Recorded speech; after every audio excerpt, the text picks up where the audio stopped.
We've been making coffee for a long time, and there's always been some common myths or ideas that people get hung up on. Yeah, there's quite a few. I think maybe one of the first ones that we were talking about earlier was these crema myths. Like, you really look at a shot, and if there's this like beautiful crema with flecking in it, then you've pulled the perfect shot. But not necessarily. Yeah, the idea that you could diagnose an espresso just by looking at the crema is a little bit short-sighted. It misses some things. Crema is an essential part of good espresso, for sure, but what color that crema is and what its consistency is will depend a lot upon the coffee as much as anything. I mean, you can have a terrible coffee roasted poorly and get beautiful, like aesthetically pleasing crema out of it. And you can have the most like lovely, special, complex, intricate coffee around, and it'll get just the palest, kind of saddest, ghostly espresso crema. Yeah, absolutely. I think one of the best examples of that is Italian roasters include Robusta into their blends simply to add this really thick, dark crema on top of their shot, so it looks beautiful. But if you ever just taste a single origin Robusta, most people would not tell you that tastes like a very good espresso.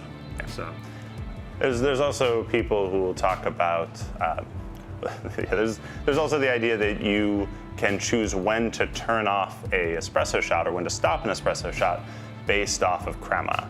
And that's another major issue. The idea is that once it starts to blonde, that's when you need to stop it. But it's somewhat insane because every single coffee is going to blonde at a different point, and the crema of every single coffee is going to be a little bit different. Instead, by focusing on the recipe and the brew ratio, paying attention to your dose and paying attention to your yield, and getting those things like exactly where you want them, that'll result in a much better espresso than just looking at the color of the crema. Yeah, blonding is a very subjective thing. When I think maybe something's turning blonde, maybe Charles doesn't think it's turning blonde. And only when we start being able to talk in a language that's common, like a brew ratio recipe, can we really start to share what we think tastes good and what we think is right. And that allows us to move forward because we can share things. That said, crema color will tell you some things, especially with regards to consistency. If you have pulled the same shot 20 times, and it looks a certain way every single time, and the 21st time it's completely different, it's probably not any good. But that knowledge is only important in the context of everything else that you know.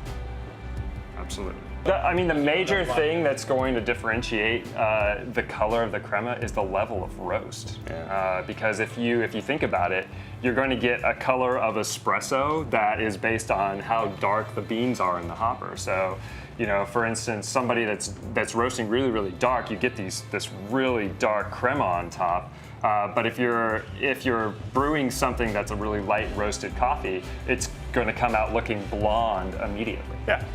So that's the major thing. Also, it should be noted that crema tastes terrible.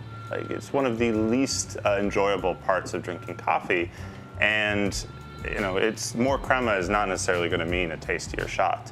There's also when people pull a shot of espresso and they let it sit out and the crema dissipates, there's a common idea that like once there's a hole in the crema that it doesn't taste any good, and that's just simply not true.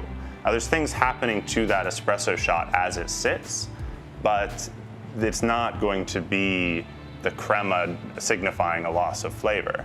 What'll happen is the temperature will change, and as the temperature changes, maybe what flavors we pick up on will change. A lot of the classic ideas behind espresso, like super hot cup, everything just really hot, it has a lot to do with hiding the flavors of bad espresso.